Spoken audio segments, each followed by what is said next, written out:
ঠিক আছে, রেকর্ডিং শুরু হয়েছে। ওকে। আচ্ছা, আজকে যারা নতুন তাদের জন্য আমার পরিচয়টা একটু দিয়ে নিই। আমি নাজিয়া হোসেন, মাস্টার্স করতেছি ফিশারিজে, ডিপার্টমেন্ট অফ জুওলজি থেকে, ঢাকা ইউনিভার্সিটি থেকে। এ হচ্ছে আমার পরিচয় যারা নতুন তাদের জন্য। আর আচ্ছা, পড়ানো তাহলে আমরা শুরু করি। সো অ্যাজ ইউজুয়াল আমার ক্লাসের যে কমন রুলস, আমি হচ্ছে গিয়ে শুরুতে একটু পড়া ধরবো, তারপরে পড়ানো শুরু করব।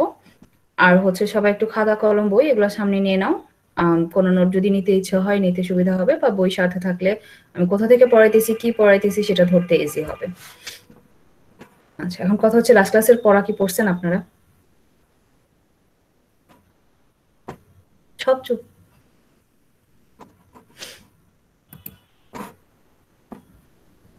আজকে কি সবাই নতুন? প্রিমিয়াম ক্লাসে কেউ নাই? পড়াশোনা শেখে নাই কেউ? আমার কথা কি শোনা যাচ্ছে? শোনা যাচ্ছে। আচ্ছা আচ্ছা, আমি জিজ্ঞেস করলাম যে লাস্ট ক্লাসের পড়া কি পড়ছেন নাকি আপনারা? আমি কি একটু পড়া ধরবো? আপু ধরেন, আমাকে বাদে সবাইকে ধরতে আপু পারেন। চেষ্টা করতে পারি। আচ্ছা, ভেরি গুড। ওকে, স্বাধীনকে সহই সবাইকে ধরবো, এত খুশি হওয়ার কিছু নাই স্বাধীনের। আচ্ছা, স্বাধীনকে দিয়ে শুরু করি। লাস্ট ক্লাসে কি পড়াইছিলাম সেটা একটু বলো। এটাই তোমার পড়া। লাস্ট ক্লাসে সম্ভবত ওই যে এইগুলা হ্যালো, লাস্ট ক্লাসে সম্ভবত ওই যে কি বলে মাইটোকন্ড্রিয়া, কি বলে ক্যারিওকাইনোসিস এর চিত্রগুলা আঁকাইছিলেন। হ্যাঁ, চিত্র আঁকানো হয়েছিল। আর চিত্রগুলো আঁকানোর পর তারপর হচ্ছে সেগুলো বিস্তারিত, তারপর কি বলে যে মাইটোকন্ড্রিয়ার বিভাজনের যে দুইটা ধাপ, আরেক ধাপের কিছুটা পড়াইছিলেন, মানে দ্বিতীয় ধাপের কিছুটা লাস্ট পড়াইছিলেন। ক্লাসে আমি অনিয়ন্ত্রিত মাইটোসিস পড়াইছিলাম। জি জি। ওকে। আচ্ছা, অভ্র ভাইয়া তুমি বলো, অনিয়ন্ত্রিত মাইটোসিস আমরা কাকে বলতেছি? মাইটোসিস কোষ বিভাজনের নিয়ন্ত্রণ হারানো, মানে আপনার ক্যান্সার কিংবা টিউমারের ধাপটা মানে যেভাবে হয় ওটা হলো অনিয়ন্ত্রিত মাইটোসিস। আচ্ছা, তুমি তো উদাহরণ দিলা, মানে আমরা কেন বলতেছি, কেন এটাকে আমরা অনিয়ন্ত্রিত মাইটোসিস বলতেছি? P53 প্রোটিনটা আমাদের হলো আপনার, মানে কি বলবো এটার, মানে আপু একটু ভুলে গেছি, রিভিশন দিতে হবে। আচ্ছা ঠিক আছে, সমস্যা নেই, রিভিশন দিয়ে নিও। আমার ক্লাসে পড়া দেওয়ার একটা নিয়ম বলে দিই, তোমরা বই খোলা রেখে পড়া দিতে পারবা, কোনো সমস্যা নেই। আচ্ছা, এবারে ধরি মাওয়াকে শুনতে পাচ্ছ আমাকে? আমি র্যান্ডমলি পড়া ধরতেছি, আমার চোখের সামনে যে নামটা পছন্দ হইতেছে।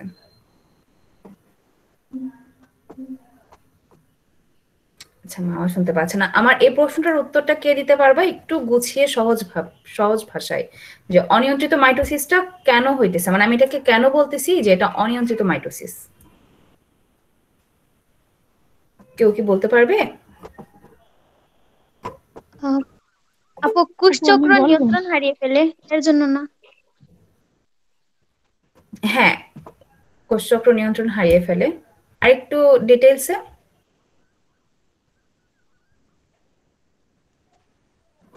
আর আপু আর আচ্ছা বলতে পারছি না। আচ্ছা, ঠিক আছে, সমস্যা নাই। সোনিয়া মনে হয় কিছু বলতে চাচ্ছিলে। আপু এটাই বলতে চাচ্ছিলাম, বলে দিছে। আচ্ছা, তাহলে তুমি একটু বলতে পারবা ক্যান্সার কেন হয়? আমি আজকে পরিচিত কোনো নাম কেন পাচ্ছি না, স্বাধীন? আপু এটা পারবো না। আপু আজকে আপু আমি পারবো। পরিচিত নতুনই বোধহয় বেশি আপু জয়েন আমি করছে, বলি। তাছাড়া আবাবিল জয়েন করছে, তারপরে যে মিম, এরা হ্যাঁ তো বলো। পরিচিতই। ওকে, সাজিদ কোষচক্রের বলো ক্যান্সার। সাইক্লিন সিডিকে এর নিয়ন্ত্রণ বিনষ্ট হয়ে গেলে অনিয়ন্ত্রিত মাইটোসিস হয়। এর ফলে টিউমার ও ক্যান্সার সৃষ্টি হয়। আচ্ছা, ক্যান্সার আর টিউমারের পার্থক্যটা কি বলতে পারবা?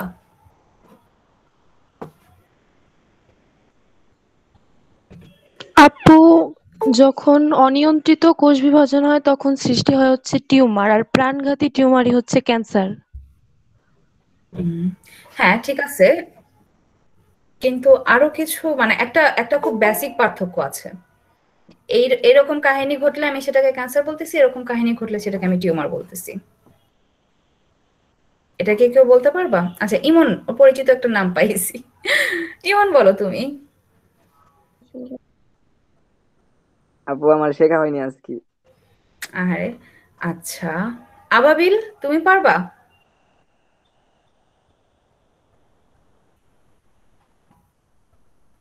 ওকে, পড়া দেওয়ার ভয় চলেই গেছে। আচ্ছা যাই হোক, বুঝতে পারতেছি আজকে অনিয়ন্ত্রিত মাইটোসিসের অবস্থা সবার খুবই খারাপ। আম, এটা কিন্তু খুবই ইম্পর্টেন্ট। আমি কেন এতগুলা প্রশ্ন করতেছি, এতভাবে প্রশ্ন করতেছি, কারণ এইগুলা কিন্তু পরীক্ষাতে আসে, এরকম ঘুরায় পেঁচাই আসে। সো আমি যে প্রশ্নটা করলাম সেটার অ্যান্সারটা আমি দেই। আমি বললাম যে কেন ক্যান্সার আর হচ্ছে গিয়ে টিউমার দুইটার মধ্যে বেসিক পার্থক্যটা হচ্ছে অনকোজিন আর মিউটাজিন। এদের মধ্যে মিউটাজিনটা হয় হচ্ছে ক্যান্সারের মধ্যে, ক্যান্সারের সময় মিউটাজিনটা তৈরি হয়, আর অনকোজিন বা অনকোজেনেসিস এই জিনিসটা হয় টিউমারের সময়। এটা হচ্ছে একদমই বেসিক পার্থক্য। আমি যখনই আমার অনিয়ন্ত্রিত মাইটোসিস হয়ে আমার অনকোজিন তৈরি হইতেছে তখন সেটাকে আমি বলতেছি টিউমার, আর যখনই মিউটাজিন তৈরি হইতেছে তখনই আমি সেটাকে বলতেছি ম্যাম ক্যান্সার। হ্যাঁ বলো। ম্যাম কথা তো আরেকবার বলেন, আমি শুনতে পাইনি, নেটওয়ার্ক একটু সমস্যা। আচ্ছা আচ্ছা, আমি লাস্ট যে কোশ্চেনটা তোমাদেরকে করলাম যে ক্যান্সার আর টিউমারের বেসিক পার্থক্যটা কি, মানে একদম যদি মেইন পার্থক্য, সবার কথাগুলোই ঠিক আছে, বাট একদম বেসিক পার্থক্য হচ্ছে অনকোজিন আর মিউটাজিন। যখন টিউমার হয় অনিয়ন্ত্রিত কোষ বিভাজনের ফলে এই যে কেমিক্যালস এদের উল্টাপাল্টা আচরণের কারণে যখন অনকোজিন তৈরি হবে তখনই জিনিসটাকে আমি বলতেছি টিউমার, আর যখন মিউটাজিন তৈরি হবে তখন আমি সেটাকে বলতেছি ক্যান্সার। এটা হচ্ছে একদম বেসিক পার্থক্য, এটা তোমাদের বইয়েই আছে। সো একটু খুঁটায় পড়বা তোমরা এই জিনিসটা, তা না হলে কি পরীক্ষার সময় এরকম জেনারেলাইজ কথাবার্তা সবাই লিখবে, যার মনে থাকবে না সেই এরকম লিখে দিবে যে নর্মাল অনিয়ন্ত্রিত মাইটোসিস থেকে ক্যান্সার বা টিউমার হইতেছে নর্মাল কিছু পার্থক্য, বাট নাম্বারটা তখনই আসবে যখন তুমি একদম টু দ্য পয়েন্ট অ্যান্সারটা করতে পারবা। এর জন্য আসলে আমি এতভাবে তোমাদেরকে জিজ্ঞাসা করলাম কেন কি হইতেছে, আর কেন হইতেছে ডিটেলস বর্ণনা তো তোমাদের উপরে দেওয়াই আছে। ডিফেক্টিভ P53 এর কারণে, তারপর সিডিকে নিয়ন্ত্রণ হারায় যাইতেছে, সে কারণে ডিফেক্টিভ P53 অ্যাক্টিভ হইতেছে। এগুলো তো হচ্ছে কি একদম বেসিক মেকানিজম যে এই কারণে হচ্ছে আমার অনিয়ন্ত্রিত মাইটোসিসটা হইতেছে। অনিয়ন্ত্রিত মাইটোসিসের ফলে একটা অনকোজিন তৈরি হইতেছে, একবার মিউটাজিন তৈরি হইতেছে। যখন অনকোজিন হইতেছে তখন আমি সেটাকে টিউমার বলি, আর যখন মিউটাজিন হইতেছে তখন আমি সেটাকে ক্যান্সার বলতেছি।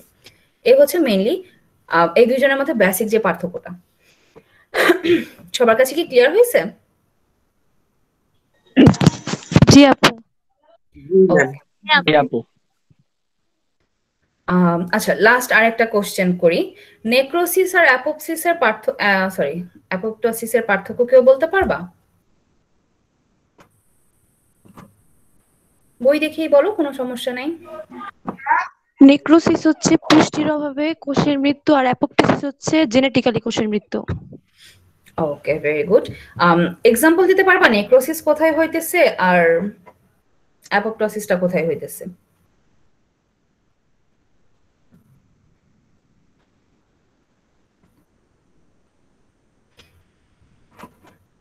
আচ্ছা সেটার জন্য কেউ নাই।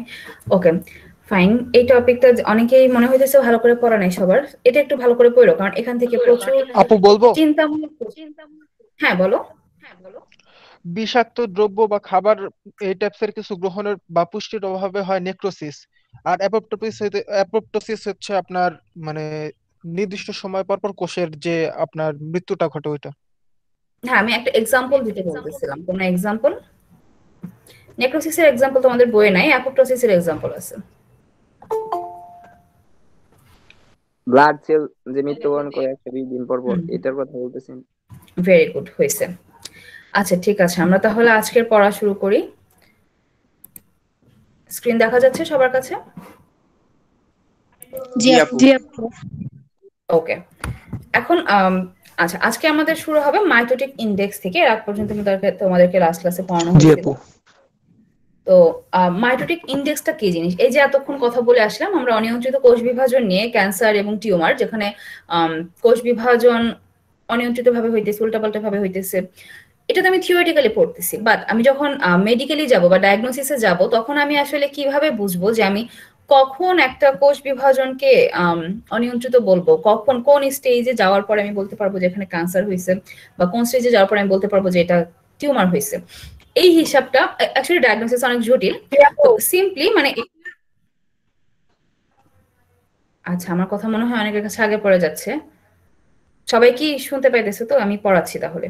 ওকে, সো কোথায় জানি ছিলাম।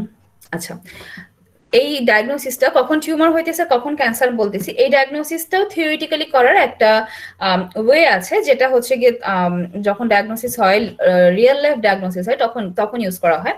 সেটাই হচ্ছে মাইটোটিক ইন্ডেক্স। মাইটোটিক একটা জায়গার, সাপোজ আমার হাতের কোন একটা জায়গাতে দেখলাম যে ফুলে গেছে বা গুটা হয়েছে, তো এখানে টেস্ট হয়। এই টেস্টের মাধ্যমে বের করা হয় এই জায়গার মাইটোটিক ইন্ডেক্সটা কি। মাইটোটিক ইন্ডেক্স হচ্ছে একটা নাম্বার, যেটা সূত্রটা তোমাদের বইয়ে লেখা আছে, মাইটোসিসরত কোষ সংখ্যা ভাগ মোট কোষ সংখ্যা। এই ইকুয়েশনটার মাধ্যমে একটা নাম্বার বের করা হয়। সাপোজ মাইটোটিক ইন্ডেক্স বা এমআই এর নাম্বার কোন আমার আঙ্গুলের জন্য নর্মাল অবস্থায় 10, আমি নিজেও জানি না কত, সাপোজ 10, বাট সামহাউ কোনো অ্যাবনর্মাল চিজের কারণে সেটা 40 হয়ে গেল। তো এরকম টিউমারের একটা মার্ক আছে যে এত নাম্বার পর্যন্ত গেলে আমি সেটাকে টিউমার বলি, এতখানি মার্কস হলে সেটাকে আমি ক্যান্সার বলি।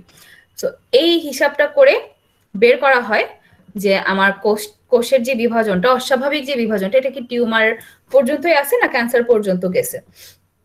এটা হচ্ছে মেইনলি মাইটোটিক ইন্ডেক্সের কাজ। এটার আর বিশেষ কোনো কাজ নেই, বিশেষ নেই, এটা খুবই ইম্পর্টেন্ট একটা জিনিস মাইটোটিক ইন্ডেক্স। থিওরিটিক্যালি যেটা পড়ে আসছি সেটার অ্যাপ্লিকেশনটা, মাইটোটিক ইন্ডেক্স বের করে জাস্ট হিসাবটা করা হয় আমার টিউমার আছে, টিউমার হয়েছে না ক্যান্সার হয়েছে। তো এটা আরো যে কাজগুলো করা হয় সেটা হচ্ছে টিউমার বৃদ্ধির সময়কাল। এই কোষ বিভাজন মানে এই এমআই দ্বারা আরো কতগুলো জিনিস বোঝা যায়। তার মধ্যে একটা হচ্ছে যে কত সময় ধরে হচ্ছে। আমরা অনেক সময় দেখবো যে ক্যান্সারের পেশেন্টকে বলা হয় যে first stage cancer, second stage cancer, third stage cancer. এটা কিভাবে বোঝা যায়? তো এই ইন্ডেক্সটা বের করে, এন্ড অবভিয়াসলি সাথে আরো কিছু প্যারামিটার আছে, সবকিছু বিচার বিবেচনা করে বের করা যায় যে ঠিক কতদিন আগে থেকে এই বৃদ্ধিটা শুরু হয়েছিল। তো সেখানেও এমআইটা কাজ করে। তারপরে হচ্ছে ট্রিটমেন্ট। আমি যখন সময়টা বের করতে পারবো, আমি যখন একটা জিনিসের সময় বের করতে পারবো, তখন আমার জন্য ট্রিটমেন্টটা নির্ধারণ করা খুব ইজি হবে। আমি ক্যান্সারের যদি এক্সাম্পল দিই, অনেক সময় দেখা বলে যে থার্ড স্টেজ ক্যান্সার বা ফোর্থ স্টেজ ক্যান্সার আর ট্রিটমেন্ট সম্ভব না, ফার্স্ট বা সেকেন্ড স্টেজ হলে ট্রিটমেন্ট সম্ভব, আমরা অনেক সময় বলতে শুনি ডাক্তারদেরকে। তো এটাও ঠিক এটাই, এই সময়কালটা বের করে সেটার উপর ভিত্তি করে ট্রিটমেন্টটা নির্ধারণ করা হয়। সেজন্য বলা হচ্ছে যে টিউমার বৃদ্ধির সময়কাল বের করা বা ট্রিটমেন্ট সবকিছুর জন্য মাইটোটিক ইন্ডেক্সটা বের করা খুবই জরুরি। আর এটা হচ্ছে সিম্পল একটা লাইন এখানে, যে কিভাবে আমরা বুঝবো কোনটা, যেটা আমি একটু আগে বললাম যে উচ্চ এমআই অর্থাৎ স্বাভাবিক রেঞ্জের থেকে যদি এমআইটা বেশি হয়, তাহলে আমি বুঝবো যে এই টিউমারটা খুব দ্রুত বর্ধনশীল, মানে খুব তাড়াতাড়ি বাড়তেছে। যদি অল্প বেশি হয় তখন বোঝা যাবে যে আস্তে আস্তে বাড়তেছে, আর যদি বেশি না হয় তার মানে এখানে কোনো টিউমার নাই। সিম্পল একটা হিসাব। এ হচ্ছে মাইটোটিক ইন্ডেক্সের কাহিনী। এটা কি সবার কাছে ক্লিয়ার হয়েছে মাইটোটিক ইন্ডেক্সের ব্যাপারটা? জি আপু। আচ্ছা, জি আপু। আপু এটা কি ক্যান্সার সৃষ্টির পরে হয়? সরি আপু, আপু কি একটা বললা? প্রশ্ন আছে। হ্যাঁ হ্যাঁ বলো। আপু এটা কি ক্যান্সার সৃষ্টির পরে হয় না আগে? আচ্ছা, এটা ক্যান্সার সৃষ্টির আগে হয় না পরে হয় সেটা না, এটা হচ্ছে একটা ক্যালকুলেশন। এটা জাস্ট হিসাব করে বের করা হয়। যখন খুশি তুমি এখনো সুস্থ অবস্থাতেও বের করতে পারো যে তোমার একটা বডির কোনো একটা অংশের মাইটোটিক ইন্ডেক্স কত। এটা জাস্ট একটা ডায়াগনোসিস। এটা ক্যান্সার সৃষ্টির আগে হয় না পরে হয় সেটা না, মানে এটা কোনো কিছু হওয়া না, এটা হচ্ছে একটা ডায়াগনোসিস। আমি লাইক ম্যাথে যেরকম আমি একটা জিনিস হিসাব করে মান বের করি, এটাও ঠিক তাই। আমার বডিতে কতখানি কোষ আছে প্লাস ঠিক এই মোমেন্টে আমার কতগুলো কোষে মাইটোসিস হইতেছে, এই হিসাবটা করে এই ভাগটা করে যে রেজাল্টটা আসে সেটাই হচ্ছে মাইটোটিক ইন্ডেক্স। এটা যখন খুশি তখনই করা যায়, এটা চাইলে তুমি এখনো গিয়ে করতে পারবা। বাট এটা তখন নর্মালি মানুষ তো এখন খুশি তখন করতে পারে না, কারণ এটা খুবই জটিল একটা প্রসেস। যখন টিউমার বা ক্যান্সার আশঙ্কা করেন ডাক্তাররা, তখন এই টেস্টটা করান। টেস্ট করে ওনারা এই মাইটোটিক ইন্ডেক্সটা বের করেন। এটা আমার বডির কোনো অবস্থা না, এটা হচ্ছে জাস্ট একটা রেজাল্ট, আমার বডিতে কি হইতেছে সেটার রেজাল্ট। বুঝাইতে পারছি কি? আপু কত সংখ্যা হলে সেটা টিউমার আর কত সংখ্যা হলে সেটা ক্যান্সার, এমন কোনো স্পেসিফিক নাম্বার আছে? এটা এমন কোনো স্পেসিফিক নাম্বার নাই। এক একটা স্পিসিস, এক একটা অঙ্গের জন্য এই মানটা এক এক রকম। তোমার মাথার জন্য একরকম, হাতের জন্য একরকম, পায়ের জন্য একরকম।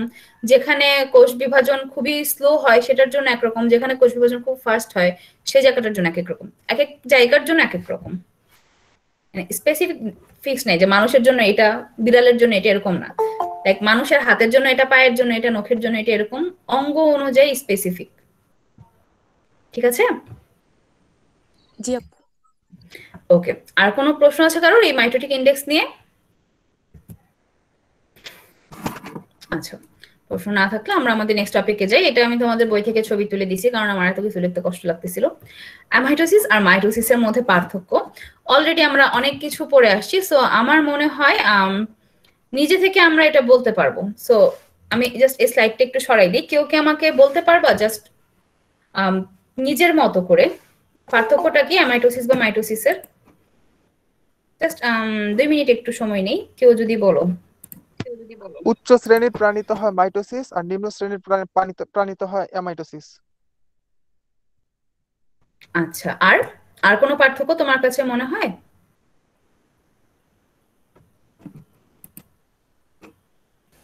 অ্যামাইটোসিস প্রক্রিয়ার ধাপ সংখ্যা নাই, কিন্তু মাইটোসিসে 5টা ধাপে হয়। সমীকরণিক প্রক্রিয়া। আচ্ছা, হ্যাঁ আমি কথাটাও শুনছি, অপরটাও শুনছি, দুজনটা ঠিক হয়েছে। অ্যামাইটোসিস সরাসরি বিভাজিত হয় আর মাইটোসিস বিভিন্ন দশার মাধ্যমে বিভাজিত হয়। ওকে, এটাও একটা পার্থক্য। আর কোনো পার্থক্য? আমরা 3টা পার্থক্য পাইলাম। একটা হচ্ছে মাইটোসিস বিভাজনটা একটু জটিল প্রক্রিয়া। হ্যাঁ, কথাটা শুনতে পাইছি, নাইমাটা শুনতে পাইনি। নাইমা আপু একটু আরেকবার বলো। আপু আমি বলতে চাইছিলাম যে নিউক্লিয়াস এবং সাইটোপ্লাজম একত্রে বিভাজিত হয় মাইটোসিসের ক্ষেত্রে, আর মাইটোসিসের ক্ষেত্রে নিউক্লিয়াসের বিভাজনটা আগে হয়, সাইটোপ্লাজমের বিভাজনটা পরে হয় আর কি। ওকে, ভেরি গুড। আমরা তো অনেকগুলো পার্থক্য পেয়ে গেলাম। একটা হচ্ছে নিম্ন শ্রেণীর জীবে হয়, উচ্চ শ্রেণীর জীবে হয়। একটাতে কোনো ধাপ নাই, আরেকটাতে হচ্ছে অনেকগুলো ধাপ আছে, সরল প্রক্রিয়া, জটিল প্রক্রিয়া। নিউক্লিয়াসের বিভাজন, সাইটোপ্লাজমের বিভাজন একসাথে হয়, পরে হয়। আর কোনো পার্থক্য কারোর মাথায় আসছে এগুলা ছাড়া? আপু অ্যামাইটোসিস হচ্ছে প্রত্যক্ষ বিভাজন, মানে সরাসরি হয়, আর মাইটোসিস পরোক্ষভাবে হয়। আচ্ছা, ঠিক আছে। এটা কিছু অংশে মানে এটা ঠিক আছে, বাট আমাদের ভাষাটা একটু এখানে চেঞ্জ করতে হবে। অ্যামাইটোসিস প্রত্যক্ষ বা সরাসরি বিভাজন, আর মাইটোসিস হচ্ছে অনেকগুলো ধাপে হয়। এটাকে আমি পরোক্ষ বিভাজন বলতে পারি না, পরোক্ষ শব্দটা আসলে এটার সাথে আসে না। বুঝতে পারছো আপু? আচ্ছা, আর কোনো পার্থক্য কারোর মাথায় আসতেছে? একজনের ক্যামেরা অন, আপু একটু ক্যামেরাটা অফ করলে ভালো হয়। আচ্ছা, ঠিক আছে, সমস্যা নাই। সবাই অনেক ভালো ভালো পার্থক্য বলছো, ভেরি গুড। এবার আমরা দেখি আমাদের বইয়ে কি লেখা আছে। ওকে, বইয়ে একদম ফার্স্টেই লিখেছে দশা বা পর্যায়। আচ্ছা, এখানে আমার লাস্ট ক্লাসে একটা প্রশ্ন আসছিল যে পার্থক্যের বিষয়ে এটা লেখার কি কোনো দরকার আছে কিনা। এইটা লেখা হয়েছে জাস্ট জিনিসটাকে একটা স্ট্রাকচারে আনার জন্য, পড়ার সুবিধার জন্য, মনে রাখার সুবিধার জন্য, দেখার সুবিধার জন্য। এটা সরাই দিলেও হয়, কিন্তু এটা সরাই দিলে এখানের যে শব্দগুলা সেগুলো তোমার এই লাইনের ভিতরে ঢুকাইতে হবে। সো আমার একই জিনিস ডাবল ডাবল লিখতে হবে, সেজন্য একবারে কাইন্ড অফ ম্যাথে কমন নিয়ে নেওয়ার মতন কমন জিনিসগুলা, কমন ওয়ার্ড গুলাকে বা কমন পার্থক্যটাকে আমি এখানে জাস্ট পার্থক্যের বিষয় আকারে লিখছি, আর এদের মধ্যে তফাৎটা কি সেটা এই পাশে লিখছি। ওকে, সো একেবারে ফার্স্টে আছে দশা বা পর্যায়। এটি সরল প্রকৃতির, কোষ বিভাজনে এর কোনো দশা বা পর্যায় নেই। এটি তুলনামূলক জটিল এবং ধারাবাহিক, বিভিন্ন দশা রয়েছে, যেটা অলরেডি বেশ কয়েকজনই বলছো তোমরা। তারপর আসতেছে নিউক্লিয়াসের বিভাজন। নিউক্লিয়াস সরাসরি বিভাজিত হয় বিভিন্ন দশার মাধ্যমে। 1 নাম্বারটাকে ঘুরাই আবার 2 নাম্বারে আছে। বিভাজন প্রক্রিয়া, এক্ষেত্রে নিউক্লিয়াস ও সাইটোপ্লাজম একত্রে বিভাজিত হয়, যেটা একজন আপু বলো, নামটা ভুলে গেছি, নাইমা মনে হয়, সরি। আর আর হচ্ছে কি এক্ষেত্রে প্রথমে নিউক্লিয়াস এবং বিভাজন হয়, পরে সাইটোপ্লাজমে বিভাজন হয়। ওকে, তারপর আসলো ফলাফল। এর মাধ্যমে এককোষী জীবের বংশবৃদ্ধি ঘটায়, দৈহিক বৃদ্ধিতে এর কোনো ভূমিকা নেই। আর এর মাধ্যমে এককোষী জীবের বংশবিস্তার এবং বহুকোষী জীবের বৃদ্ধি, ক্ষয়পূরণ প্রভৃতি ঘটে। আচ্ছা, এটা একটু বুঝায়। এখানে দেখো অ্যামাইটোসিসে লেখছে এর মাধ্যমে এককোষী জীবের বংশবিস্তার ঘটায়, দৈহিক বৃদ্ধিতে এর কোনো ভূমিকা নেই। এটা কেন? আমরা যদি সিম্পলি একটু জাস্ট কল্পনায় যদি চিন্তা করি অ্যামাইটোসিসটা কি জিনিস, তখন আমরা দেখবো এটা জাস্ট এককোষী একটা প্রাণী, মাঝখান থেকে দুই ভাগ হয়ে দুইটা আলাদা প্রাণী হয়ে গেছে। এই কারণে যেহেতু এটা এককোষী, আমার দৈহিক বৃদ্ধি তখনই হবে যখন আমার কোষ বিভাজনটা হয়ে একটা দেহের মধ্যেই বিভাজিত কোষটা থেকে যাবে, অর্থাৎ আমার কোষের নাম্বার বৃদ্ধি পাবে, তখন আমার দৈহিক বৃদ্ধিটা হবে। কিন্তু অ্যামাইটোসিসের ক্ষেত্রে সেটা হচ্ছে না, নতুন কোষ সৃষ্টি হয়ে সে আলাদা হয়ে যাচ্ছে। সে কারণে এখানে বলতেছে যে দৈহিক বৃদ্ধিতে এর কোনো ভূমিকা নেই, শুধুমাত্র বংশবিস্তার ঘটায়। আর মাইটোসিসে এর মাধ্যমে এককোষী জীবদের বংশবিস্তার এবং বহুকোষী জীব দেহে বৃদ্ধি, ক্ষয়পূরণ প্রভৃতি ঘটে। ওকে, এখানে মনে হইতে পারে যে অ্যামাইটোসিসেও তো আমি বললাম যে এককোষীর বংশবিস্তার, আবার মাইটোসিসেও বলতেছি এককোষী জীবের বংশবিস্তার। এখানে মাইটোসিসের একেবারে শুরুর দিকে তোমরা যদি মনে করতে পারো, আমরা পড়ে আসছিলাম যে উন্নত শ্রেণীর কিছু এককোষী জীব আছে যাদের মধ্যে মাইটোসিস হয়। তো তাদের ক্ষেত্রেও মাইটোসিসটা হয় শুধুমাত্র বংশবিস্তারের ক্ষেত্রে, যেহেতু এরা এককোষী, তো দৈহিক বৃদ্ধির কোনো সম্ভাবনা নাই, তো শুধুমাত্র বংশবিস্তার। আর বহুকোষী জীবের বৃদ্ধি, ক্ষয়পূরণ, বংশ সবকিছুই হয়। এখানে একটু খেয়াল করে দেখো, বহুকোষী জীবের বৃদ্ধি, ক্ষয়পূরণ প্রভৃতি ঘটে, বংশবিস্তারটা কিন্তু এখানে লেখা হয় নাই, কারণ ওই কাজটা হয় মিওসিসের মাধ্যমে। মানে মিওসিসের মাধ্যমে বহুকোষী জীবের বংশ বিস্তারের প্রক্রিয়াটা শুরু হয়, সে কারণে মাইটোসিসের মধ্যে কিন্তু এটাকে ঢুকানো হয় নাই। ওকে, তারপরে লিখেছে এই বিভাজনকে প্রত্যক্ষ বিভাজন বলে, এই বিভাজনকে পরোক্ষ বিভাজন বলে। আচ্ছা ঠিক আছে, পরোক্ষ শব্দটা বই ইউজ করছে, আমি তখন বলছিলাম যে পরোক্ষটা ইউজ না করতে, সমস্যা নেই, বই যেহেতু আছে তোমরা ইউজ করতে পারবা, বাট আচ্ছা যাই হোক, এত ডিটেলসে যাওয়ার দরকার নেই। উদাহরণ, ইস্ট, ব্যাকটেরিয়া, প্রোটোজোয়া প্রভৃতি এককোষী জীবদেহে অ্যামাইটোসিস ঘটে। বইয়ে লেখা, খাতায় লেখার সময় দুনিয়ার সব এককোষী যা মাথায় আসবে নাম লিখে দিতে পারবা তোমরা। আর উন্নত কোষ, উন্নত উদ্ভিদ কোষ এবং প্রাণী কোষে মাইটোসিস দেখা যায়। এই হচ্ছে অ্যামাইটোসিস এবং মাইটোসিসের বেসিক কিছু পার্থক্য। সবার কাছে কি ক্লিয়ার হয়েছে পার্থক্যটা? জি আপু, ক্লিয়ার। আচ্ছা জি আপু। আমাদের মাইটোসিসের কাহিনী এখানেই শেষ, এরপর থেকে আমাদের মায়োসিস শুরু হবে। তো এই এখন পর্যন্ত কি কারো কোনো প্রশ্ন আছে মাইটোসিস নিয়ে, একদম টোটাল মাইটোসিসটা নিয়ে কারো কোনো প্রশ্ন থাকলে করতে পারো।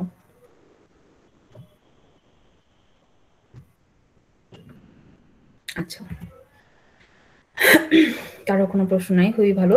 ও আচ্ছা, বাড়ির কাজ এটা হচ্ছে আমি তোমাদের লাস্ট ক্লাসের জন্য রেডি করছিলাম, এতটুকু তো আসতে পারি নাই, এর জন্য কোশ্চেনগুলো এখানে আসছে। ওকে, মাইটোসিস পর্যন্ত যতটুকু তোমাদেরকে আমি পড়াইছি, এখানে হচ্ছে গিয়ে তোমাদের লাস্ট ক্লাসে প্রথম 3টা কোশ্চেন, সরি প্রথম 4টা কোশ্চেন ছিল হোমওয়ার্ক। এই বাকি টপিকের উপরে এই 2টা হোমওয়ার্ক, যে এমআই কেন গুরুত্বপূর্ণ, মাইটোসিস কেন গুরুত্বপূর্ণ। ওকে, এবার আসছে মিওসিস বা মায়োসিস।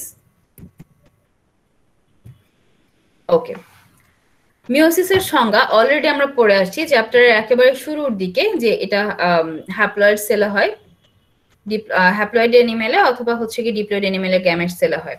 সো এখানে হচ্ছে কি আমি সিম্পলি ওইটাই লিখে রাখছি যে ডিপ্লয়েড অ্যানিমেলের গ্যামেট সেল অথবা হ্যাপ্লয়েড অ্যানিমেলের জাইগোটে মিওসিসটা হয়ে থাকে। এখন কথা হচ্ছে এটার মানেটা কি।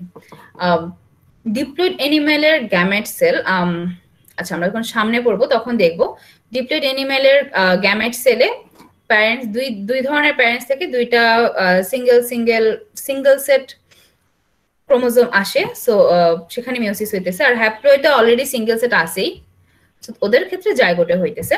তো সংজ্ঞাটা হচ্ছে অলরেডি যেহেতু পড়া আছে সেজন্য আমি এখানে আর লিখি নাই, তোমরা বই থেকে এটা পড়ে নিতে পারবা যে এই কোষ বিভাজন প্রক্রিয়ায়। হ্যাঁ, কেউ কিছু বললা?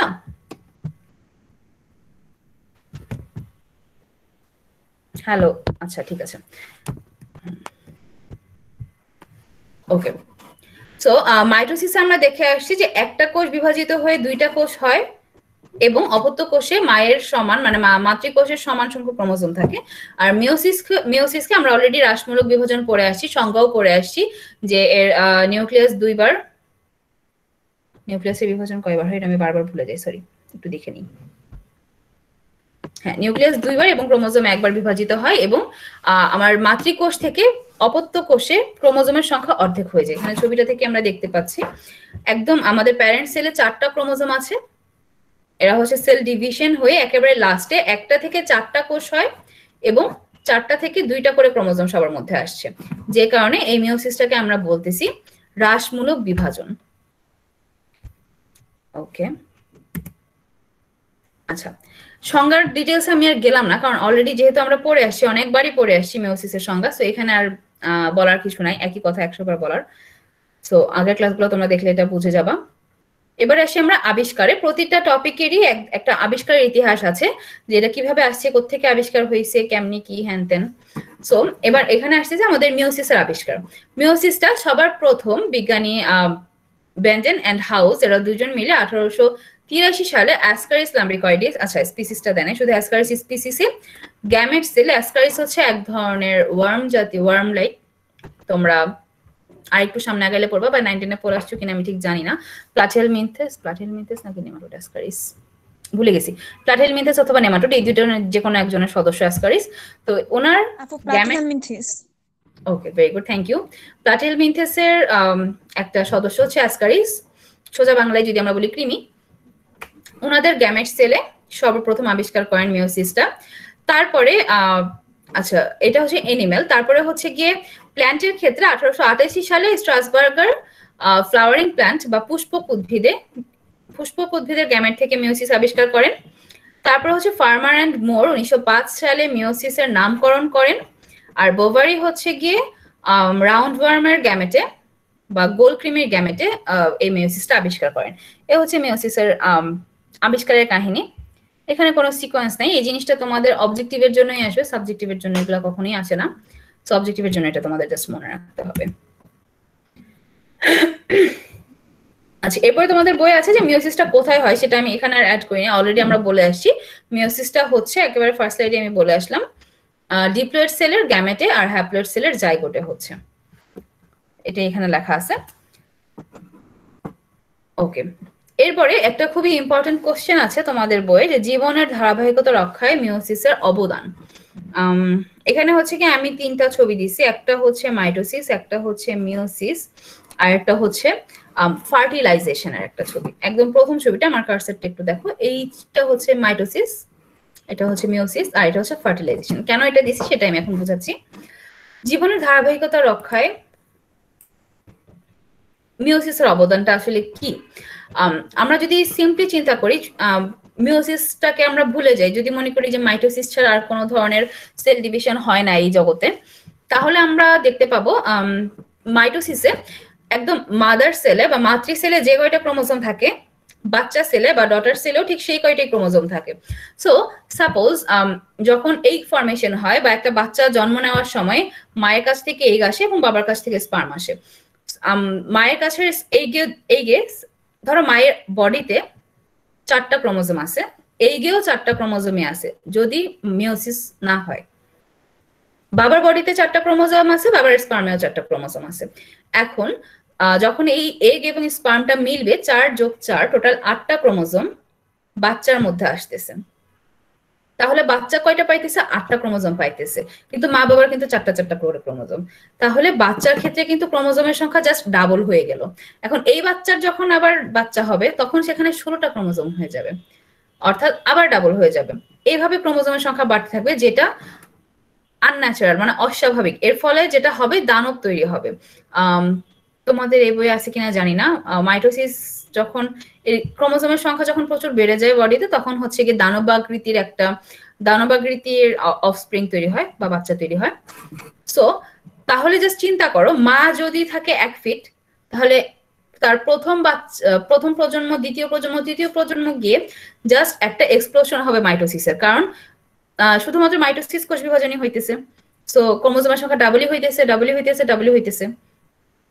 এই অস্বাভাবিকতাটা যেন না হয়, সেই জন্য এই মিওসিস কোষ বিভাজনটা আসছে, যেখানে এই জাইগোট ফরমেশনের সময় মিওসিসের মাধ্যমে, যেহেতু অলরেডি আমার গ্যামেট সেলে, বডি সেলের ডিপ্লয়েড থেকে হ্যাপ্লয়েড ক্রোমোজোম চলে আসতেছে, সো যখন আমার জাইগোট ফর্ম হবে, অর্থাৎ মায়ের যদি 4টা ক্রোমোজোম থাকে, মায়ের এগিয়ে আসতেছে 2টা ক্রোমোজোম, বাবার 4টা ক্রোমোজোম থাকলে বাবার এগিয়ে স্পার্মে আসতেছে 2টা ক্রোমোজোম। এর ফলে যখন এর জন্য আমি হচ্ছে গিয়ে জাইগোটের ছবিটা দিলাম। এই 2টা ক্রোমোজোমের এগ যখন 2টা ক্রোমোজোমের স্পার্মের সাথে মিলবে, তখন যে জাইগোটটা হবে সেখানে 4টা ক্রোমোজোম থাকবে, অর্থাৎ বাচ্চা এবং মা বাবার ক্রোমোজোম সংখ্যাটা সমান থাকবে। মায়েরও 4টা ক্রোমোজোম, বাবারও 4টা ক্রোমোজোম, বাচ্চারও 4টা ক্রোমোজোম। এর ফলে আমার প্রজাতির যে ধারাবাহিকতা বা হ্যাঁ, প্রজাতির ধারাবাহিকতাটা রক্ষা হবে, অর্থাৎ বাবা মা থেকে সন্তান সন্ততি, তাদের নেক্সট জেনারেশন, এরকম করে ক্যারেক্টার বা বিভিন্ন ক্যারেক্টার, শুধু নর্মাল স্বভাব চরিত্র না, সব ধরনের ক্যারেক্টার, জেনোমিক ক্যারেক্টার, ফেনোটাইপিক্যাল বাহ্যিক ক্যারেক্টার, জেনোমিক ক্যারেক্টার, সব ধরনের ক্যারেক্টারের মধ্যে একটা ব্যালেন্স রক্ষা হবে। ফলে যেটা আমরা একটু আগে বললাম যে ডাবল ডাবল ডাবল হয়ে একটা বিশাল একটা এক্সপ্লোশন হবে কোষের ক্রোমোজোমের, সেইটা হওয়ার কোনো সম্ভাবনা নাই। কন্টিনিউসিটি একটা বজায় থাকবে, অর্থাৎ মানুষের শরীরে মানুষের বাচ্চার জন্য একটা ফিক্সড সংখ্যক ক্রোমোজোম, সেটা যত প্রজন্মই হোক, অ্যানিমেলের জন্য যত প্রজন্মই হোক ফিক্সড সংখ্যক ক্রোমোজোমই থাকবে, কারণ হ্যাপ্লয়েড হয়ে অলরেডি বাচ্চা হওয়ার আগে কোষ দুইজনেরই অর্ধেক অর্ধেক হয়ে আসতেছে, যার ফলে বাচ্চার মধ্যে মা বাবার সমান সংখ্যক ক্রোমোজোমটা থাকতেছে। এটাকে আমরা বলতেছি যে প্রজাতির ধারাবাহিকতা রক্ষা। এখানে মিওসিসের ভূমিকাটা অনেক বড়। যদি মিওসিসটা না হইতো তাহলে এই জিনিসটা রক্ষা হইতো না, খুবই আনন্যাচারাল কোনো কিছু একটা তৈরি হয়ে যেত পৃথিবীতে। তো একটা সময় গিয়ে এই প্রজাতির বিলুপ্তির একটা সম্ভাবনা থাকতো, যে ফাইনালি কয়েক প্রজন্ম পরে যে জিনিসটা এসে দাঁড়াবে সে আর প্রকৃতিতে খাপ খাওয়াইতে পারতেছে না বা বেঁচে থাকতে পারতেছে না। তো আমার প্রজাতির একে তো হচ্ছে কি বিলুপ্ত হয়ে যাওয়ার সম্ভাবনা আছে, একটা হচ্ছে ধারাবাহিকতা থাকতেছে না। তখন আর আমরা বলতে পারবো না যে কেউ কি কিছু বললাম? আচ্ছা, তখন আমরা বলতে পারবো না যে সাপোজ একটা বিড়ালটা দেখতে একদম মা বিড়ালের মতন হয়েছে, মাও সাদা বা বাচ্চাও সাদা, বা মাও কালো সাদা ডোরা কাটা, বাচ্চাও কালো সাদা ডোরা কাটা, এই জিনিসটা তখন আর আমরা বলতে পারবো না। যে কারণে মিওসিসের উদ্ভব আসছে, মিওসিস কোষ বিভাজনটা এই ধারাবাহিকতাটা রক্ষার জন্য। সেখান থেকে আমরা বলতে পারি যে জীবনের ধারাবাহিকতা রক্ষায় বা বংশের ধারাবাহিকতা রক্ষায় মিওসিস কোষ বিভাজন খুবই গুরুত্বপূর্ণ। অনেকগুলো কথা বলে ফেলছি, সবার কাছে কি ক্লিয়ার হয়েছে জিনিসটা? জি আপু। আচ্ছা, এইখানে কি কারো কোনো প্রশ্ন আছে? বুঝতে কি কোনো সমস্যা হয়েছে কারো? ওকে, আচ্ছা, তারপরে আসতেছে মিওসিসের বৈশিষ্ট্য, যেটা আমি হচ্ছে গিয়ে যে তোমাদের বই থেকে ছবি তুলে জোড়া লাগাই দিছি এখানে। মাইটোসিসের কিছু কমন বৈশিষ্ট্য আমরা পড়ে আসছিলাম, যদি তোমাদের মনে থাকে, যে সমান সমান ভাগে ভাগ হইতেছে, একবার নিউক্লিয়াস ভাগ হইতেছে, একবার সাইটোপ্লাজম ভাগ হইতেছে, এক্সেট্রা এক্সেট্রা, অনেক কিছু। সরি, মিওসিসেরও ঠিক সেম ভাবে কিছু ক্যারেক্টার আছে। প্রথমে যেটা লিখেছে, ডিপ্লয়েড জীবে মিওসিস সাধারণত জনন মাতৃকোষে হয়ে থাকে, যেটা অলরেডি আমরা আগের ছবিটা থেকে বুঝে আসছি যে জনন কোষটাতে, জনন মাতৃকোষে আমার মিওসিস হয়ে থাকে। আমার দেহকোষে যদি ডিপ্লয়েড থাকে তখন জনন কোষে গ্যামেট সেল, যেটাকে আমরা বলতেছি এগ বা স্পার্ম, সেখানে মিওসিসটা হয় হ্যাপ্লয়েড হয়ে। এই ধরনের কোষ বিভাজনে নিউক্লিয়াস দুবার বিভক্ত হয়, কিন্তু ক্রোমোজোম মাত্র একবার বিভক্ত হয়, ফলে নতুন সৃষ্ট ক্রোমোজোমের সংখ্যা মাতৃকোষের অর্ধেক হয়। আচ্ছা, এই জিনিসটাই যে আমি একটু আগেও বলতে গিয়ে আমার প্যাচ লাগলো, এটা স্টিল না আমার প্যাচ লাগে, কে কয়বার বিভক্ত হয়। সো এটা হচ্ছে কি, যখন আমরা মিওসিসের পুরো বিভাজনটা পড়বো তখন তোমরা বুঝতে পারবা যে কেন বলা হইতেছে ক্রোমোজোম মাত্র একবার বিভাজিত হয়। নিউক্লিয়াস যে দুইবার বিভাজিত হয় সেটা আমরা দেখতেই পারতেছি, কারণ হচ্ছে কি আমার একটা কোষ থেকে 4টা কোষ তৈরি হইতেছে, সো নিউক্লিয়াস দুইবার বিভাজিত না হলে 4টা আসতো না। সেখান থেকে আমরা মনে রাখতে পারি যে নিউক্লিয়াস দুইবার এবং ক্রোমোজোম একবার। আর মাইটোসিসে নিউক্লিয়াসও একবার, ক্রোমোজোম একবার।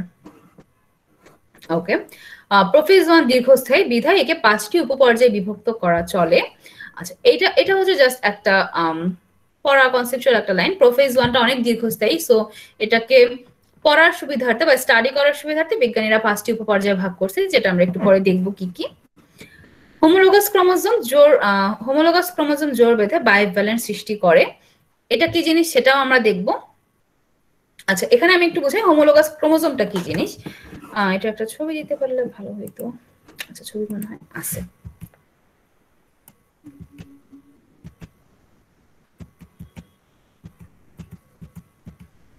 আচ্ছা, এখানে দেখো একদম প্রথম চিত্রে খুবই র্যান্ডমলি 4টা ক্রোমোজোম আছে, একটা ছোট লাল, একটা বড় লাল, একটা ছোট নীল, একটা বড় নীল। হোমোলোগাস ক্রোমোজোম হচ্ছে সেম এর মধ্যে লালগুলা সাপোজ আমরা ধরে নিতেছি মার কাছ থেকে আসছে, নীলগুলা বাবার কাছ থেকে আসছে। সো মার কাছ থেকে বাবার কাছ থেকে যে ক্রোমোজোম গুলো আসে তার মধ্যে জোড়ায় জোড়ায় ক্রোমোজোম, অর্থাৎ একটা মার ক্রোমোজোম আর একটা বাবার ক্রোমোজোম হুবহু একই সাইজের হয়, যাদের সেন্ট্রোমিয়ারটাও একই পজিশনে আছে। সেই ধরনের ক্রোমোজোম গুলোকে আমরা বলতেছি হোমোলোগাস ক্রোমোজোম। আমি এখানে দেখো, আমি খেয়াল করো, আমি বলছি যে হুবহু একই সাইজের এবং সেন্ট্রোমিয়ারের পজিশন সেম। ক্রোমোজোমের ক্যারেক্টার কিন্তু এক না, এদের ভিতরে DNA structure totally different, but এদের সাইজ এবং সেন্ট্রোমিয়ার পজিশনটা সেম। এই ধরনের ক্রোমোজোম গুলোকে আমরা বলতেছি হোমোলোগাস ক্রোমোজোম। সেকেন্ডটাতে দেখো, এই লম্বা লাল আর লম্বা নীলের সাইজটাও সেম প্লাস সেন্ট্রোমিয়ার পজিশনটাও সেম। এই দুইজনকে এর জন্য বলা হচ্ছে হোমোলোগাস ক্রোমোজোম। আচ্ছা, আগেরটাতে ফেরত যাই, কোথায় ছিলাম? সো এখানে এটা লিখলো যে হোমোলোগাস ক্রোমোজোম জোর বেঁধে বাইভ্যালেন্স সৃষ্টি করে। তো আগের চিত্রটাতে আমরা দেখে আসছি যে হোমোলোগাস ক্রোমোজোম গুলো এর একসাথে চলে আসে। কায়াজমা সৃষ্টি এবং ক্রসিং ওভার হয় বলে হোমোলোগাস ক্রোমোজোমের মধ্যে জিন বিনিময় ঘটে। এটাও আমরা দেখবো, আমরা যখন প্রোফেজ 1 পড়বো তখন আমরা দেখবো যে কায়াজমাটা কি আর ক্রসিং ওভার কি। এখানে যদি হচ্ছে আমার এক লাইনে বলতে হয়, ক্রসিং ওভারটা হচ্ছে ক্রস, জাস্ট হচ্ছে কি ক্রিস ক্রস হয়ে একটার ক্রোমোজোমের একটুখানি অংশ আর একটা ক্রোমোজোমে এসে যোগ হয়, এটাকে আমরা ক্রসিং ওভার বলি। কেমনে হইতেছে কি হইতেছে এটা আমরা সামনে দেখবো। এটার ফলে যে বললাম যে একটার একটুখানি অংশ আরেকটার একটুখানি অংশতে যোগ হয়, এর ফলে জিনের বিনিময় ঘটে।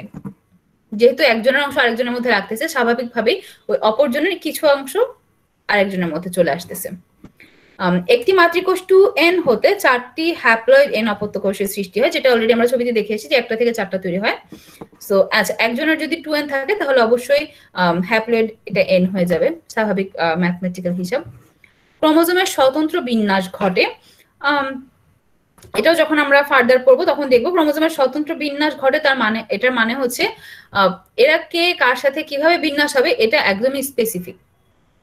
তোমাদের বই এত ডিটেলস আছে কিনা আমি ঠিক জানি না, একদমই স্পেসিফিক একটা ইয়ে আছে, মানে কে কার সাথে বাইভ্যালেন্ট ফর্ম করবে এবং কোন পজিশনে করবে, কোথায় করবে, সবকিছুই ফিক্সড। সেখান থেকে আর কি এই ক্যারেক্টারটা আসছে, ক্রোমোজোমের স্বতন্ত্র বিন্যাস ঘটে।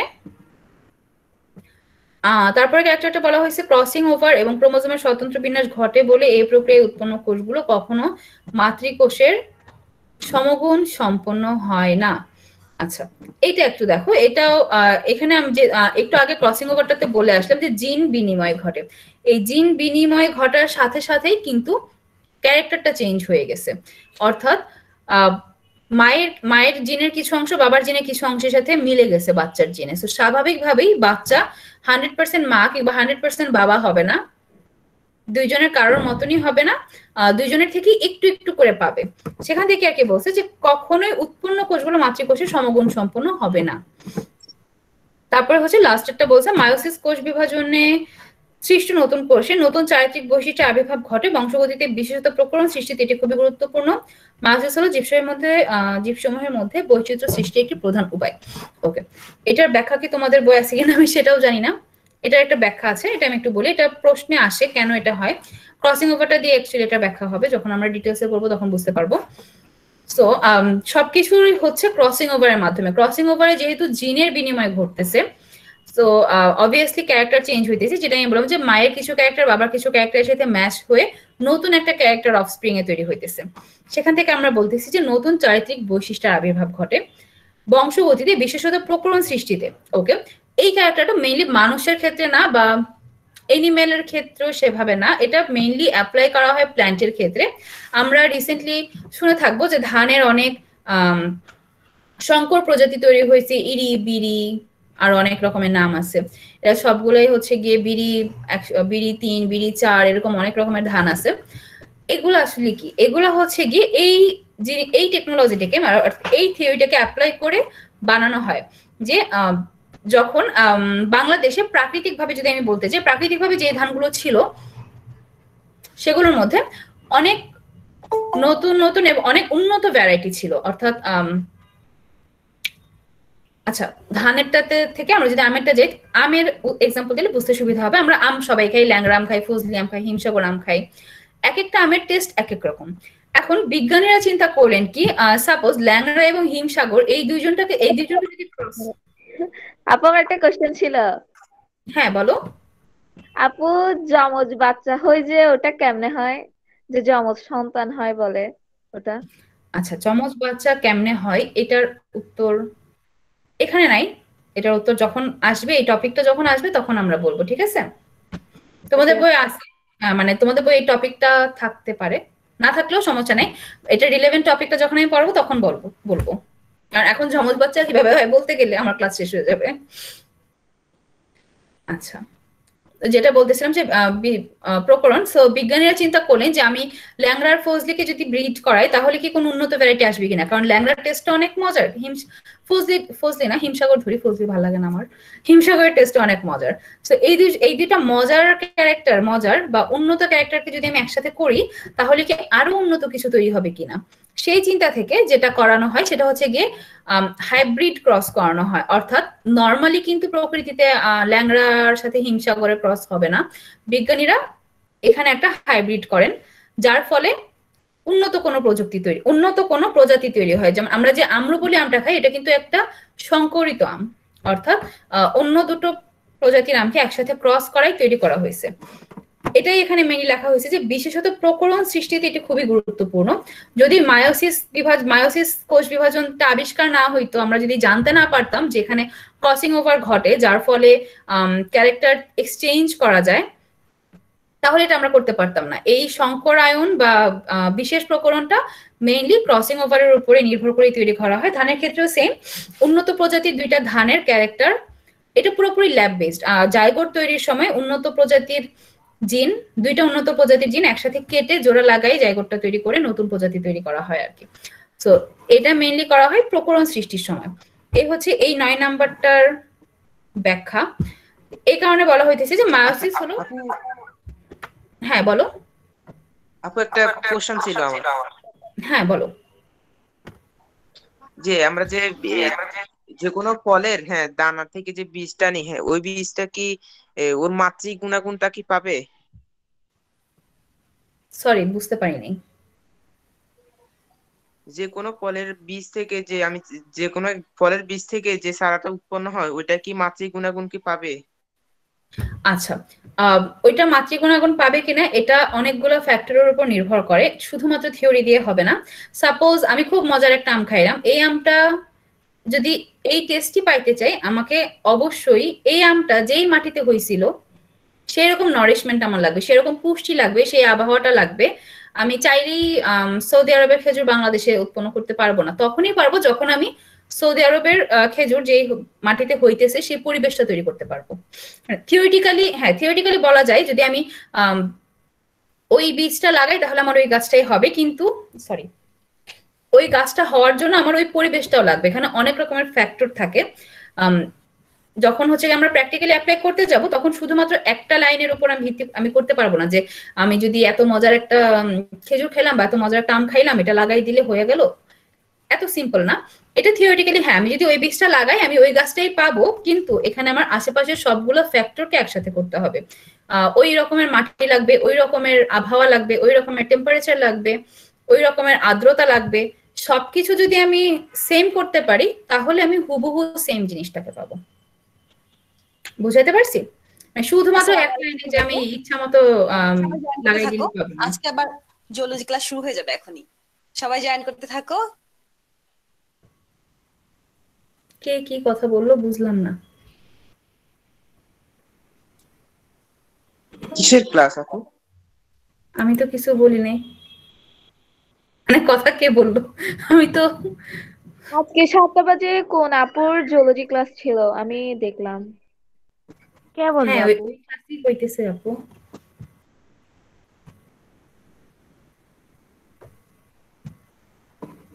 জিওলজি ক্লাস বলতেন। আচ্ছা আপু, আপনি কন্টিনিউ করেন।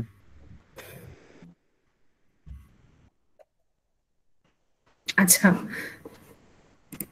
ওকে, তো ওইটা যেটা বলতেছিলাম যে একদম হুবহু যদি সেম ক্যারেক্টার আমি পাইতে চাই, শুধুমাত্র বীজ না, ওই বীজটা তো অবশ্যই লাগবে, প্লাস আমারও এনভায়রনমেন্টটাও লাগবে। বুঝাতে পারছি? জি আপু বুঝছি। ওকে। আর কারো আচ্ছা, এখানে তোমাদেরকে আমি একটা জিনিস এটা বলতে গেছিলাম, আমি তোমাদেরকে গাছ দিয়ে এক্সাম্পলটা বুঝাইছি। এনিমেলের ক্ষেত্রেও এরকম সংকরায়ন করা হয়, যেমন সবচেয়ে ইজি আমাদের চোখের সামনে যেটা আছে সেটা হচ্ছে গাধা। গাধাটা জানি কার কার সংকর, ঘোড়া আর হচ্ছে সরি খচ্চর। ঘোড়া আর গাধার সংকর হচ্ছে খচ্চর। এই ব্রিডটা করে হচ্ছে বিজ্ঞানীরা দেখতে গেছিল যে কি হয়। এরকম অনেক কিছুই করা হয়, যেটা হয় যে উন্নত প্রকরণ বলতে গেলে হয়তো আমি 2-1টা ক্যারেক্টার, এনিমেলের ক্ষেত্রে আসলে এটা করা খুব একটা ফ্রুটফুল না, কারণ 2-1টা ক্যারেক্টার হয়তো বেশি আসে, কিন্তু সবচেয়ে বড় যে সমস্যাটা হয় সেটা হচ্ছে যে এনিমেলের যে সংকটটা হবে সে কখনোই বাচ্চা জন্ম দিতে পারবে না, অর্থাৎ সে হচ্ছে গিয়ে টোটালি যেটা হচ্ছে নিউটার হয়। এটা জাস্ট আমি তোমাদের জাস্ট বলার জন্য বলা, মনে হইতে পারে যে গাছের ক্ষেত্রে সংকরায়ন হয়, এনিমেলের ক্ষেত্রে হয় কিনা। এনিমেলের ক্ষেত্রেও সংকরায়নটা হয়, কিন্তু সেক্ষেত্রে যে এনিমেলটা তৈরি হয় সেটা বাচ্চা জন্মদানে অক্ষম হয় যদি ডিফারেন্ট স্পিসিস হয়। আবার যদি সেম স্পিসিস, অনেক বেশি জটিলে চলে যাচ্ছে, আচ্ছা যাই হোক এটা যেহেতু বলতে শেষ করিনি, সেম জেনাসের ডিফারেন্ট স্পিসিসের ক্ষেত্রে ক্রস করানো হয়, সেক্ষেত্রে 50-50 চান্স যে উন্নত প্রজাতিও তৈরি হইতে পারে, আবার মারাও যেতে পারে। সো এনিমেলের ক্ষেত্রে এই গবেষণাটা একটু রিস্কি। হিউম্যানের ক্ষেত্রে তো একেবারেই প্রহিবিটেড, এটা একেবারেই আইন দ্বারা নিষিদ্ধ, বেআইনি হিউম্যানের ক্ষেত্রে এ ধরনের গবেষণা করা। আর এনিমেলের ক্ষেত্রে এ ধরনের গবেষণা করা যায়, কিন্তু খুবই রেস্ট্রিক্টেড কন্ডিশনে। প্ল্যান্টের ক্ষেত্রে কোনো সমস্যা নাই, বিধিনিষেধ নাই, সে কারণে প্ল্যান্টের উপরে সব কাটাছেড়া চলতেছে, যে কারণে সংকরায়নের ম্যাক্সিমাম এক্সাম্পল প্ল্যান্টের হয়। এটা জাস্ট তোমাদেরকে একটা এক্সট্রা ইনফরমেশন দিলাম। ওকে, মিওসিসের বৈশিষ্ট্যের মধ্যে কি আর কারো কোনো প্রশ্ন আছে? না আপু, প্রশ্ন নেই। ওকে, নেই। এটা কেন দিছি এখানে? ও আচ্ছা আচ্ছা, এবারে আসতেছি আমরা, ক্যারেক্টার তো পড়লাম। সো মিওসিসের ধাপগুলা কি কি? মিওসিসের মধ্যে একদম মাইটোসিসটা যদি আমরা চিন্তা করি, মাইটোসিসে ইন্টারফেস ছিল, তারপরে মাইটোসিস। মিওসিসেও সেম, প্রথমে ইন্টারফেস আসে, তারপরে মাইটোসিস 1 আসে, তারপরে একটা সাইটোকাইনোসিস 1 হয়, তারপরে মিওসিস 2 হয়, তারপরে একটা সাইটোকাইনোসিস 2 হয়, তারপরে আমার ফাইনাল প্রোডাক্টটা হয়। অর্থাৎ এটাও কাইন্ড অফ মাইটোসিসের মতনই, ইন্টারফেস হয়, তারপরে আমার মিওসিসটা হয়, তারপরে হচ্ছে আমার সাইটোকাইনোসিসটা হয়, বাট অনেকগুলা ধাপে। সো যেহেতু মিওসিসটা অনেক জটিল, মাইটোসিসের চেয়েও জটিল, সো এটাকে সিম্পলি 2টা ভাগে ভাগ করা হয়েছে, সিম্পলি না পড়ার সুবিধার্থে, মিওসিস 1 এবং মিওসিস 2। ইন্টারফেস মিওসিস 1 এর অংশ না, ছবির মধ্যে কেন লেখছে আমি জানি না, যাই হোক মিওসিস 1 এর মধ্যে, আচ্ছা মিওসিস এবং মিওসিস 1 এবং 2 এর common prophase, metaphase, anaphase, telophase 4টা ধাপে আছে, প্রত্যেকেরই 1-2 করে। Prophase 1, metaphase 1, anaphase 1, telophase 1। হ্যাঁ বলো আপু, এখানে বলছে মায়োসিস প্রক্রিয়া ডিএনএ দ্বিতন হয়, দ্বিতনটা বলতে কি বোঝাচ্ছে? কোথায় বইয়ে লেখা? জি আপু, ওখানে প্রোফেজ 1-এর পূর্বে ডিএনএ দ্বিতন হয় মায়োসিস প্রক্রিয়ায়। আচ্ছা দাঁড়াও আমি লাইনটা খুঁজে বের করি। আচ্ছা, মিওসিস প্রক্রিয়ায় ডিএনএ এর দ্বিতন হয় প্রোফেজ 1-এর পূর্বে।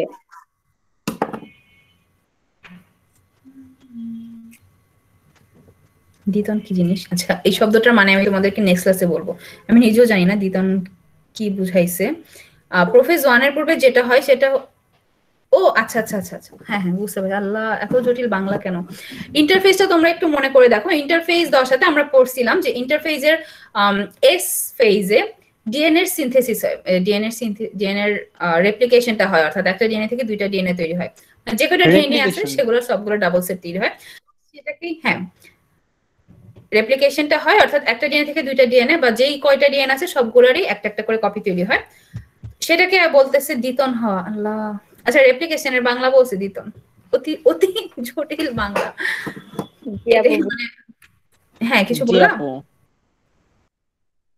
হ্যাঁ তো না আপু বলিনি। পলিপ্লয়েড উদ্ভিদে, ওটা কি নাম, উদ্ভিদের নাম পলিপ্লয়েড উদ্ভিদে মায়োসিস অত্যন্ত জটিল হয় বলছে। আচ্ছা, পলিপ্লয়েড উদ্ভিদ, উদ্ভিদের নাম পলিপ্লয়েড না, হ্যাপ্লয়েড, ডিপ্লয়েড, পলিপ্লয়েড। হ্যাপ্লয়েড হচ্ছে কি যেই কোষে একটা সিঙ্গেল সেট এন সংখ্যক ক্রোমোজোম থাকে, ডিপ্লয়েড হচ্ছে যে কোষে 2n সংখ্যক ক্রোমোজোম থাকে, অর্থাৎ জোড় সংখ্যক ক্রোমোজোম থাকে। আর পলিপ্লয়েড হচ্ছে যে কোষে 3n বা 4n সংখ্যক ক্রোমোজোম থাকে। এটা হচ্ছে গিয়ে যখন আমরা একটু জেনেটিক্সে যদি থাকে, আমি জানি না এই বইয়ে পলিপ্লয়েডের ডিটেলস আছে কিনা। পলিপ্লয়েড হচ্ছে মানে সিম্পলি হ্যাপ্লয়েডে হচ্ছে ক্রোমোজোমরা একলা একলা থাকে, ডিপ্লয়েডে ক্রোমোজোমরা জোড়ায় জোড়ায় থাকে, আর পলিপ্লয়েডিতে ক্রোমোজোমরা 3 জন বা 4 জনে মিলে একসাথে থাকে। উদ্ভিদের নাম পলিপ্লয়েড না, ক্রোমোজোমের অবস্থাটা পলিপ্লয়েড। হ্যাঁ, জোড়া জোড়া থেকে মানে 3টা 4টা একসাথে থাকে, সে নাকি জটিল বলছে এই মায়োসিস প্রক্রিয়াটা, অতটা জটিল বলছে সেজন্য জটিল বলছে। উদ্ভিদের ক্ষেত্রে, এনিম্যালের ক্ষেত্রে পলিপ্লয়েডিটা খুব কম দেখা যায়। কিছু মাছির ক্ষেত্রে আছে, কিছু মাছির ক্ষেত্রে পলিপ্লয়েডিটা আছে, বাট উদ্ভিদে পলিপ্লয়েডি খুব কমন। সেজন্য আর কি এটা এখানে জাস্ট একটা লিখে দিছে ভদ্রতা লাইন আর কি। পলিপ্লয়েডি উদ্ভিদের মায়োসিসটা ওরা বর্ণনা করতেছে না, ডিপ্লয়েডির মায়োসিসটা বর্ণনা করতেছে, কারণ পলিপ্লয়েডির মায়োসিসটা জটিল। আচ্ছা, এখানে কি আর কোনো জটিল লাইন লেখা আছে? না, এখানে আর কোনো জটিল লাইন। আচ্ছা, এই লাইনগুলো আসলে আমি খেয়াল করি নাই সেভাবে। যাই হোক, বলে ভালো করছো। দ্বিতন যে রেপ্লিকেশনের বাংলা, সেটা আমি নিজেও জানতাম না। আচ্ছা, ডিএনএ দ্বিতন হচ্ছে রেপ্লিকেশন। সো ইন্টারফেজের G1S এবং G2 দশা এখানেও হয়। ইন্টারফেজে মাইটোসিসের ইন্টারফেজের যা ফাংশন, এখানের ইন্টারফেজেও সেম ফাংশন। ওই সব সেম ফাংশন করে ইন্টারফেজ থেকে তারপরে তারা প্রবেশ করে প্রোফেজ 1 এ। সেখান থেকে মেটাফেজ 1, অ্যানাফেজ 1, টেলোফেজ 1, সেখান থেকে প্রথম সাইটোকাইনেসিস হয়, অর্থাৎ একটা কোষ থেকে 2টা কোষে ভাগ হয়। তারপর ইনারা চলে যায় মিওসিস 2 তে, সেখান থেকে prophase 2, metaphase 2, anaphase 2, telophase 2, cytokinesis 2। So finally একটা থেকে 4টা কোষ। এই হচ্ছে মায়োসিস 1 এবং মায়োসিস 2 এর ধাপগুলা। এর ভিতরে প্রোফেজ 1 এ আরো কিছু ধাপ আছে, যেটা আমরা বৈশিষ্ট্যতে পড়ে আসছি। প্রোফেজ 1 জটিল দেখে এটাকে আরো 5টা ভাগে ভাগ করা হয়েছে। সেটা হচ্ছে আমি তোমাদের বই থেকে 4টা তুলে দিছি। প্রোফেজ 1 এর ভাগগুলো হচ্ছে লেপটোটিন, জাইগোটিন, প্যাকাইটিন, ডিপ্লোটিন, ডায়োকাইনেসিস। এই হচ্ছে প্রোফেজ 1 এর ভাগগুলো। ওকে, এতটুকু কি ক্লিয়ার হয়েছে সবার কাছে? এর ভিতরে কি কারো কোনো প্রশ্ন আছে? আর প্রশ্ন করলে কিন্তু অনেক কিছু ক্লিয়ার হয়। জটিল জটিল শব্দগুলা, যেগুলো আমি নিজেও জানি না, যেগুলোর বাংলা এত জটিল। সো আপাতত পাচ্ছি না। ওকে, ভেরি গুড, পাইলে বইলো।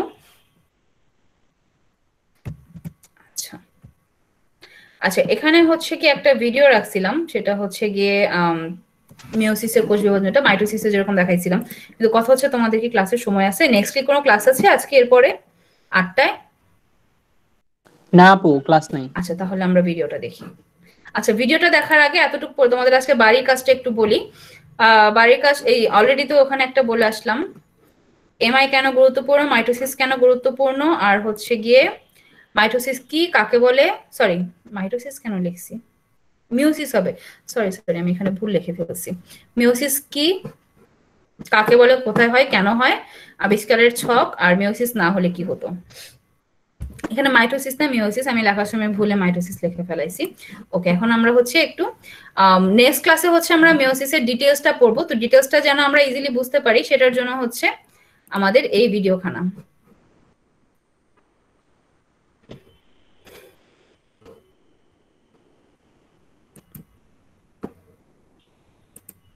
Writing's not that easy, but Grammarly can help. This sentence is grammatically correct. The embryo then grows into an adult who in turn through gametes have 2 comploid gametes to form a life cycle of a germline cell to the adult. Meiosis is just one step in the life cycle of a germline cell. Similar to mitosis, the cells also pass through the interphase, G1, S, and G2 stages before they enter meiosis. এখানে এটাই বললো যে আচ্ছা, আমি শুরু থেকে কেটে দিলাম। শুরুতে হচ্ছে জেনারেল কথাবার্তা, তোমাদেরকে যখন দেওয়া হবে চাইলে দেখে নিতে পারো। সো মিওসিসের শুরুতে ইন্টারফেসটা হয়, যেখানে G1, G2 আর S ফেজ আসে। Germline cell is duplicated before meiosis begins during the S phase. এই হচ্ছে গিয়ে ডিএনএ এর দ্বিতন, যে আমার রেপ্লিকেশন হইতেছে ডিএনএ এর। These chromatids remain attached to each other until the second cell division event in meiosis. There are 2 cell division events during meiosis. The first division, meiosis 1, results in 2 unique daughter cells that have half the amount of DNA as the parent germline cell. The second division, meiosis 2, results in 4 unique haploid cells that only have one copy of each chromosome. These haploid cells are the gametes that could go on to produce an offspring through sexual reproduction. Let's look more closely at each of the division events. Meiosis begins with prophase 1. In this stage, the DNA condenses to form chromosomes. Here we see the duplicated sister chromatids joined together at the centromere.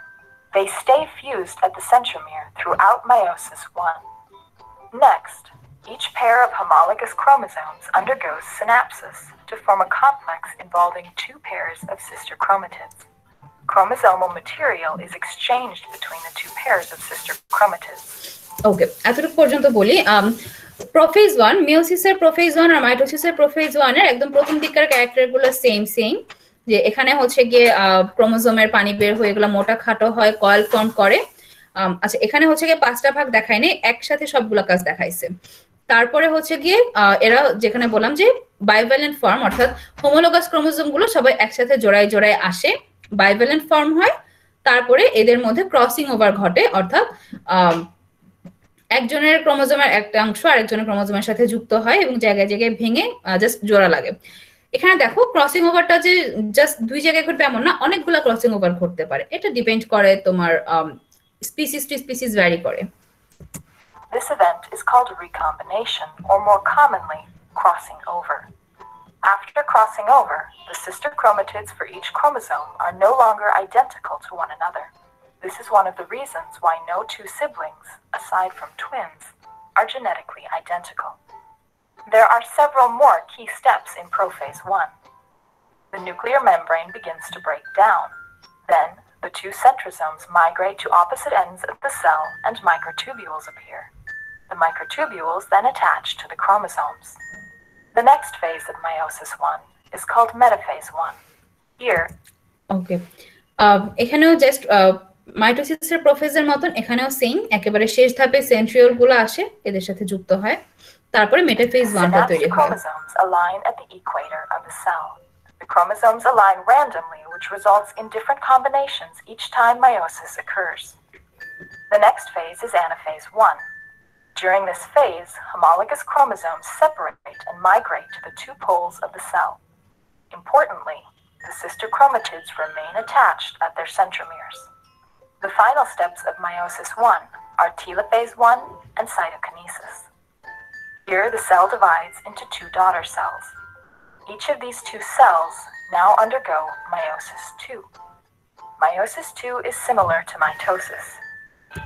ওকে, মাইসিস 1 এর metaphase, anaphase, telophase এরা almost মাইটোসিসের মতনই, যে পিশুব অঞ্চল বরাবরের arrange হয়, তারপরে হচ্ছে গিয়ে দুই দিকের টানে আলাদা হয়ে অ্যানাফেজে যায়, তারপরে আবার সেল মেমব্রেন, নিউক্লিয়ার মেমব্রেন সবকিছু চলে আসে, সাইটোকাইনেসিস হয়, টেলোফেজ 1 হয়, তারপরে মিওসিস 2 তে এরা প্রবেশ করে। The first stage of meiosis 2 is prophase 2.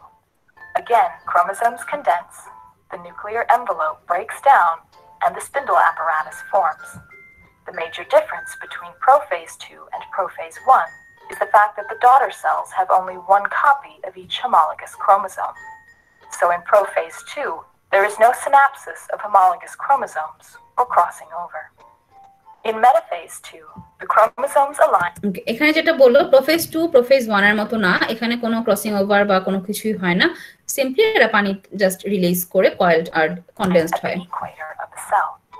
Again, the alignment is random. Since the sister chromatids are no longer identical, there will be many different possible ways for these chromosomes to align. In anaphase 2, the sister chromatids are pulled apart as the microtubules shorten. Also, the ends of the cell are pushed farther apart as microtubules elongate.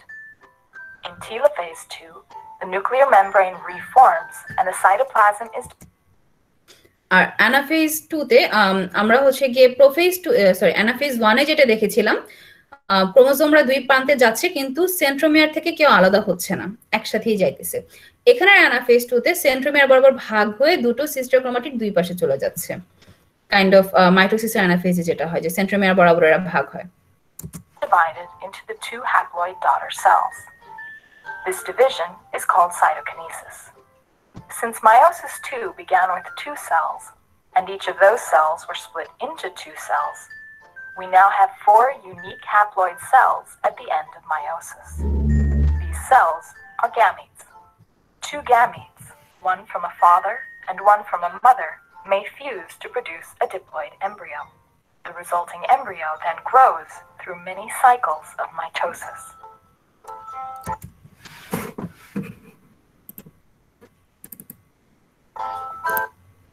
ওকে, এই হচ্ছে আমাদের just আমি ভিডিওতে দেখাই দিলাম যে কিভাবে জিনিসটা হচ্ছে মিওসিস 1 এবং মিওসিস 2 এর কাহিনী। সবাই কি বুঝতে পারছো ভিডিওটা নাকি জটিল লাগছে? জি আপু বুঝতে পেরেছি। ওকে, ভেরি গুড। নেক্সট ক্লাসে হচ্ছে আমরা হ্যাঁ বলো আপু এখানে প্রোফেজ, মেটাফেজ, অ্যানাফেজ, ক্যালাফেজ দিছে, কিন্তু প্রো মেটাফেজ কেন দেয়নি? প্রো মেটাফেজ এত তো দেওয়ার কথা ছিল। মাইটোসিসে তো সব ধাপে দিছে এখানে। হ্যাঁ, খুবই ভালো প্রশ্ন। প্রো মেটাফেজ কেন আসে নাই? মাইটোসিসের প্রো মেটাফেজটা প্রো মেটাফেজের ক্ষেত্রে কিন্তু বলছিলাম আমি যে প্রোফেজ থেকে মেটাফেজের যে মধ্যবর্তী জায়গাটা, এটাকে অনেকেই প্রোমেটাফেজ হিসেবে বলতেছে, আবার অনেকেই এটাকে ডিক্লেয়ার করতেছে না। অর্থাৎ খুবই ক্ষণস্থায়ী একটা জায়গা প্রোমেটাফেজ। আর মিওসিসের ক্ষেত্রে প্রোফেজ থেকে মেটাফেজের মধ্যবর্তী যে জায়গাটা, সেটা এতটাই বড়, সেখানে আলাদা করে প্রোমেটাফেজ বের করা সম্ভব না। সেজন্য পুরো জিনিসটাকে 5টা ভাগে ভাগ করে দিছে। ডিপ্লোটিন, যে নামগুলা আমরা দেখে আসলাম, হয়ে গেল leptotene, zygotene, pachytene, diplotene, diakinesis. So prophase থেকে মেটাফেজের মধ্যবর্তী প্রোফেজ শুরু থেকে মেটাফেজ শুরুর আগ পর্যন্ত স্টেজটা খুবই বড়, যেটাকে আমি প্রোমেটাফেজ বলতে পারি না। প্রোমেটাফেজ বললে এটা হয় না, কারণ অনেক কিছু হয়। সেজন্য সেই প্রোমেটাফেজ না বলে আমি সিম্পলি এটাকে 5টা মানে বিজ্ঞানীরা 5টা ভাগে ভাগ করে দিয়েছেন, যে কারণে মিওসিসে প্রোমেটাফেজ নাই। বুঝাতে পারছি? জি আপু। ওকে, আর কারো কোনো প্রশ্ন আছে আজকে ক্লাসে? নেক্সট ক্লাসে আমরা প্রতিটা স্টেজ আরো ডিটেইলসে পড়বো। আজকে জাস্ট আমি ভিডিওটা দেখাই দিলাম যেন নেক্সট ক্লাসে আমি আর তোমাদের বুঝাইতে সুবিধা হয়।